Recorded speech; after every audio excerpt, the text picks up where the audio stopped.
Assalamualaikum warahmatullahi wabarakatuh. Anak-anak kelas 8, kita ketemu lagi dalam PJJ mata pelajaran IPA dalam materi struktur dan fungsi tumbuhan. Sebelum kita mulai pelajaran, maka kita awali dengan bacaan basmalah. Bismillahirrahmanirrahim. Baik, pada struktur dan fungsi tumbuhan yang akan kita bahas yaitu pada akar, batang, daun, dan bunga. Kita mulai aja bahwa organ tumbuhan itu tadi adalah ada akar. Kita bahas pada akar, di mana pada akar yang akan kita pelajari nanti ada morfologi. Pada kelas 7 kamu sudah tahu apa yang dimaksud dengan morfologi, yaitu ilmu yang mempelajari tentang bentukan luar dari makhluk hidup. Pada tumbuhan yang kita pelajari ada akar. Jadi akar pada tumbuhan itu ada dua macam, yaitu akar tunggang dan akar serabut. Pada akar tunggang biasanya terdapat pada tanaman dikotil, sedangkan pada tanaman monokotil bentuk akarnya adalah serabut.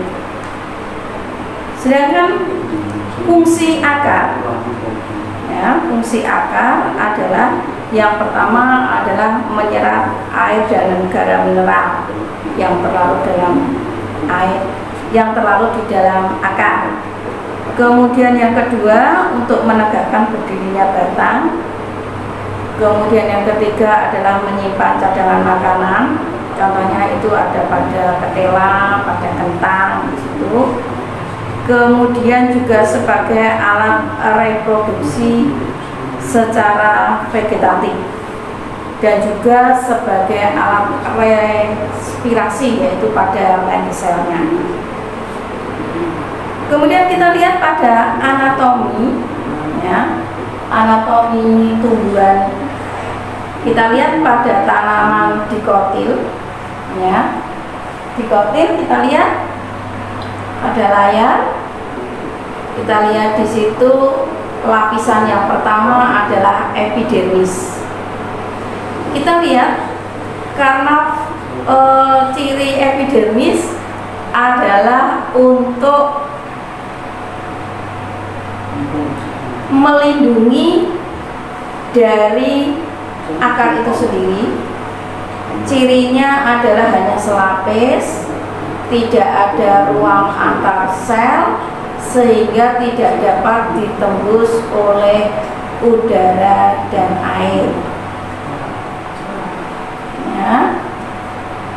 Juga tidak ada klorofilnya. Jadi air dan garam mineral itu masuknya tidak lewat epidermis, tetapi melalui bulu akar. Itu. Kemudian lapisan yang kedua adalah korteks. Korteks ini. Kemudian lapisan yang ketiga adalah endodermis, di mana pada endodermis ini ada jaringan pengangkutnya, yaitu floem dan xilem. Ini floemnya, kemudian ini xilemnya. Pada dikotil ini kita lihat antara floem dan xilem ada kambium. Jadi pada akar dikotil ini ada yang seperti berbentuk bintang.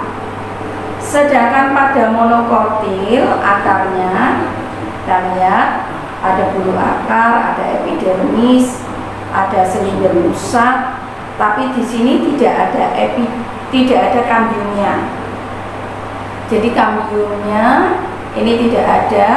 Pembuluh akarnya antara floem dan xilem ini kita lihat ini tidak teratur, tersebar. ini xilem, ini phloem, ini xilem, ini phloem. Jadi kalau dipotong-potong nanti tidak bisa teratur bagian.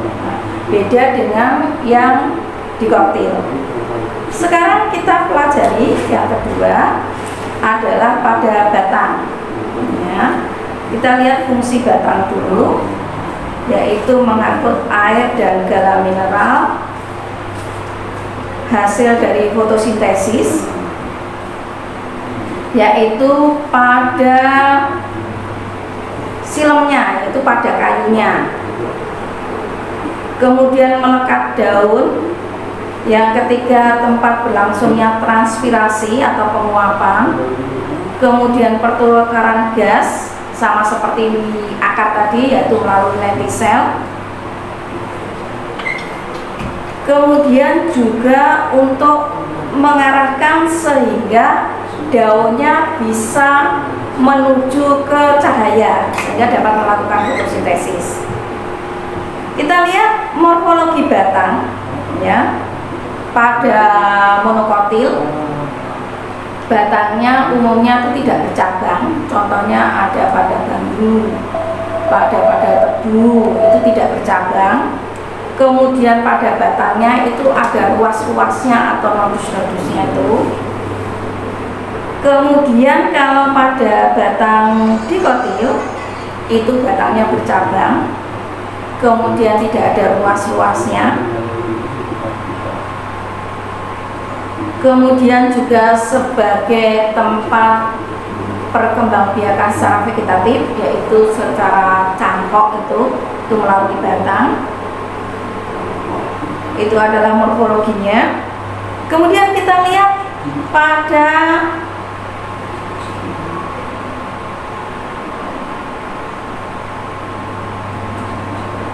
anatominya.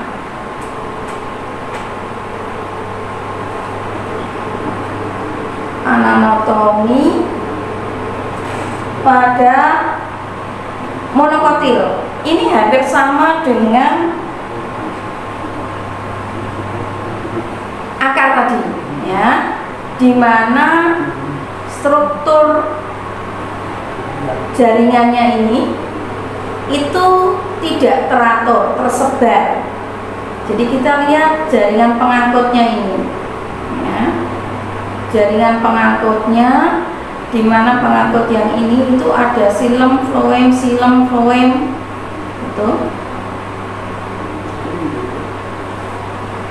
ya, selalu setiap ada penampangnya. Jadi tersebar, jadi tidak bisa dipotong satu bagian, karena kalau dipotong dalam lingkaran kayak lapis-lapis itu tidak bisa karena tersebar. Sedangkan yang dikotil itu bisa dipotong teratur, ada korteksnya, ada endodermisnya, ada periseklernya, ada phloemnya, ya. Yang kita lihat fungsinya dulu aja, ya. Epidermisnya sama seperti pada akar, yaitu tidak dapat ditembus oleh udara, air dan udara. Kemudian pada endodermisnya di situ ada jaringan pengangkutnya, ada phloem, ada xilem, ada cambium yang pada dikotil, ya. Berbentuknya itu kamu lihat, kalau kita lihat adalah seperti kipas itu, ya.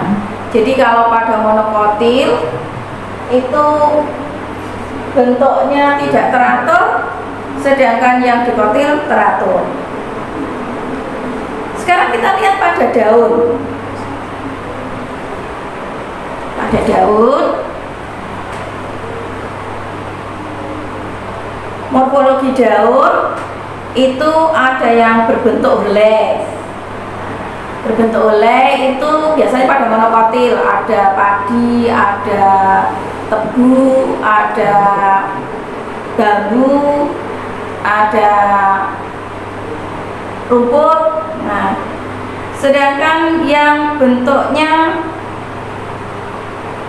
menyirit itu biasanya pada dikotil, ada mangga, ada bambu, ada jambu. Nah, itu adalah pada digotil. Kita lihat pada anatomi. Anatomi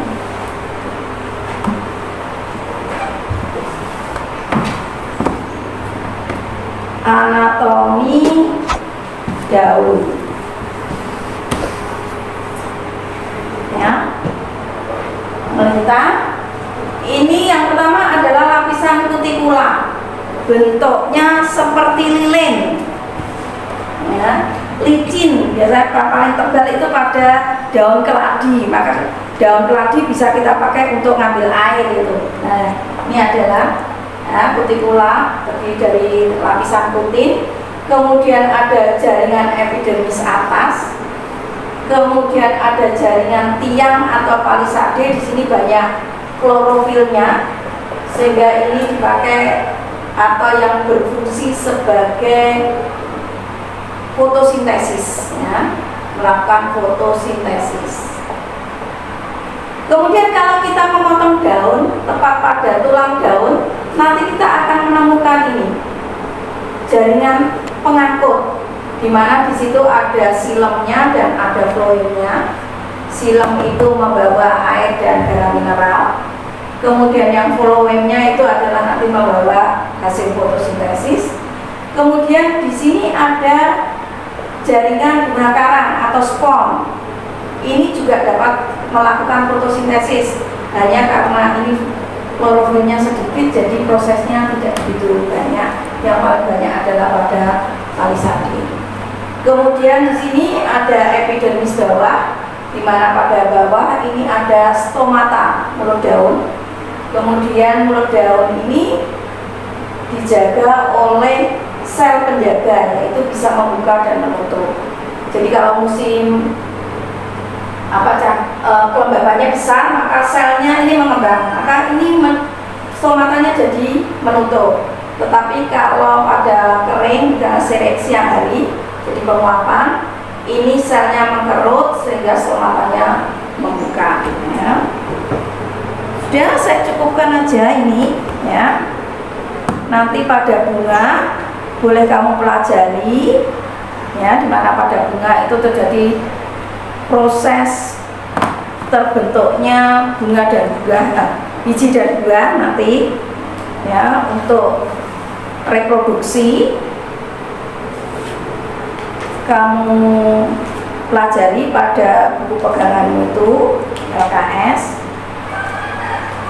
Kemudian tugas kamu kerjakan pada LKS-nya nanti, ya. Halamannya itu pada uji kompetensi halaman 66, ya. 66 kamu lihat nanti, kamu kerjakan. Ya, cukup. Saya cukupkan ini saja, ya. Besok kita lanjutkan lagi. Cukup.